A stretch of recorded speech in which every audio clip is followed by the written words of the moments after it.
क्योंकि रक्षा मंत्री राजनाथ सिंह इस वक्त संबोधित कर रहे हैं। शर्मा और हिमाचल सरकार के सभी सम्मानित मंत्रीगण, chief of defence staff general Bipin Rawat,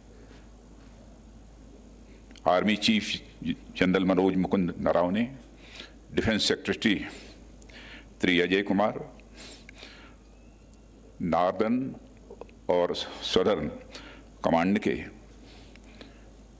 army commanders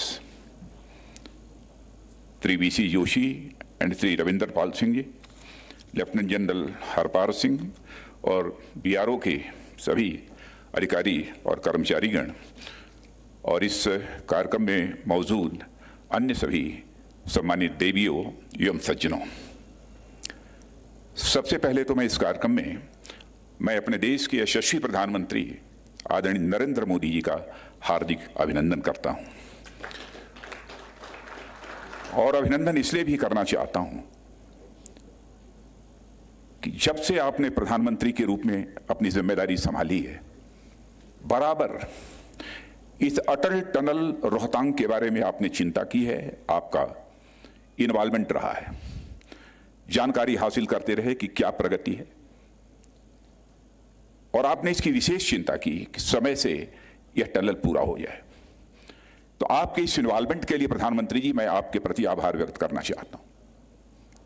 और हमारे बॉर्डर रोड ऑर्गेनाइजेशन के अधिकारियों ने, अन्य कर्मियों ने और उनके साथ जो अन्य एजेंसीज काम कर रही थी, उन्होंने जितनी तत्परता के साथ काम किया है और बॉर्डर रोड ऑर्गेनाइजेशन और उन एजेंसियों के काम करने वाले लोग सचमुच काम करते समय जिंदगी और मौत का वह खेल खेलते हैं, जिंदगी हथेली पर लेकर वह काम करते हैं। और सबसे बड़ा काम बॉर्डर रोड ऑर्गेनाइजेशन ने किया है कि सामान्यतः हमने देखा होगा कोई प्रोजेक्ट होता है, कुछ समय के बाद उसकी प्रोजेक्ट कास्ट बढ़ जाती है, लेकिन जो प्रोजेक्ट कास्ट पहले से निर्धारित थी उसी प्रोजेक्ट कास्ट के अंतर्गत ही बॉर्डर रोड ऑर्गेनाइजेशन ने इस काम को पूरा किया है। इसलिए बॉर्डर रोड ऑर्गेनाइजेशन को इसके लिए मैं अपनी तरफ से हार्दिक बधाई देता हूं। सामरिक दृष्टि से इस टनल का क्या महत्व है मुझे बतलाने की जरूरत नहीं है, सभी को इस बात की जानकारी है, स्वाभाविक है। सीमा पर तैनात हमारे सेना के जवानों के लिए राशन, वेपन और अदर लॉजिस्टिक्स और साथ ही साथ डिप्लॉयमेंट करने में भी हमको काफी आसानी होगी। और यह बिल्कुल दो देशों की सीमा पर यह टनल बना हुआ है।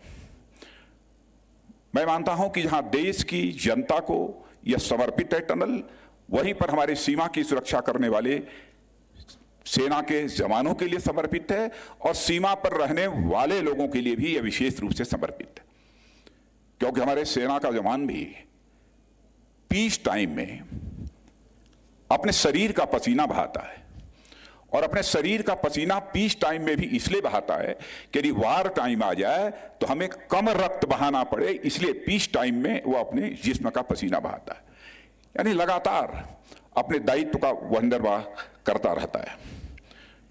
इस टनल के बन जाने के परिणाम स्वरूप स्वाभाविक रूप से पर्यटन भी बढ़ेगा।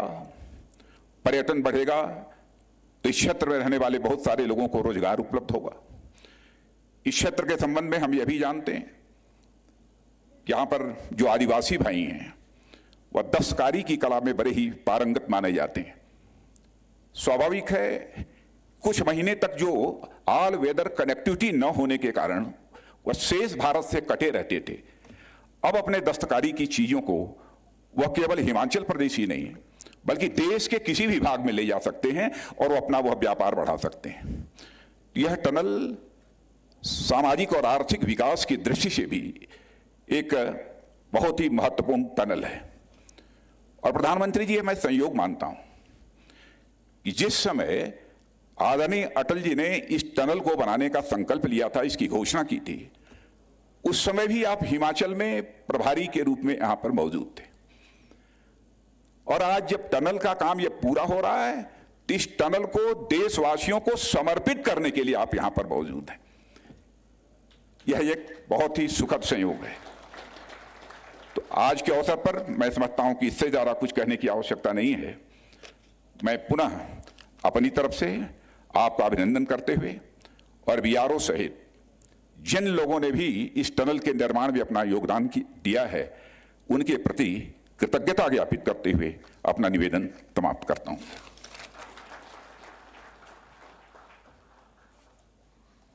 बीआरओ के लिए आज गर्व की बात है कि हम उस ऐतिहासिक घड़ी का हिस्सा बन चुके हैं कि जब बहुप्रतीक्षित अटल टनल रोहतांग का उद्घाटन माननीय प्रधानमंत्री जी के कर कमलों द्वारा संपन्न हुआ है।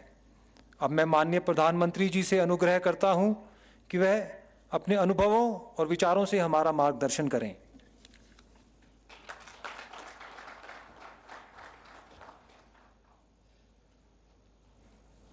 Presenting B News app, available on Google Play and App Store. Download it now.